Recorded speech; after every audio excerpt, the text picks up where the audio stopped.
কিছুতেই যেন কমছে না কোরিয়া উপদ্বীপের উত্তেজনা। দক্ষিণ কোরিয়ায় দফায় দফায় আবর্জনা ভর্তি বেলুন পাঠাচ্ছে উত্তর কোরিয়া। আর এই উস্কানির জবাবে কোরিয়া সীমান্তে লাউড স্পিকারের সম্পদ শুরু করেছে সিওল। দুই দেশে এমন পাল্টাপাল্টা আক্রমণ সামরিক যুদ্ধে রূপ নিতে পারে বলে আশঙ্কা বিশ্লেষকদের। বেশ কয়েক বছর ধরে কারণে অকারণে উত্তর কোরিয়ার ক্ষেপণাস্ত্র উৎক্ষেপণ নিয়ে কোরীয় উপদ্বীপে উত্তেজনার পারদ ধীরে ধীরে বেড়ে চলেছে। এ নিয়ে প্রায়ই ক্ষোভ প্রকাশ করতে দেখা যায় দক্ষিণ কোরিয়াকে। এবার সে উত্তেজনার আগুনে ঘি ঢালার কাজ শুরু করেছে পিয়ংইয়ং এর বেলুন কাণ্ড। গেল 29 মে প্রথমবারের মতো দক্ষিণ কোরিয়ায় ময়লা আবর্জনা ভর্তি 2 শতাধিক বেলুন পাঠায় উত্তর কোরিয়া। দেশটির দাবি, দক্ষিণ কোরিয়ার অ্যাক্টিভিস্টরা উত্তর কোরিয়া বিরোধী লিফলেট প্রচার করায় তার জবাবে এই পদক্ষেপ নিচ্ছে তারা। এরপর থেকে পিয়ংইয়ং দফায় দফায় শত শত বেলুন পাঠিয়েছে সিওল সীমান্তে।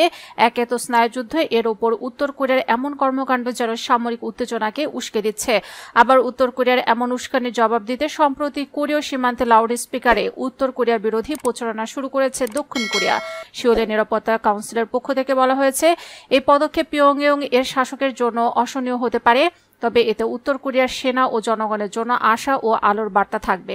কিন্তু সিওলের এমন পদক্ষেপে বেজায় চটেছে পিয়ংইয়ং।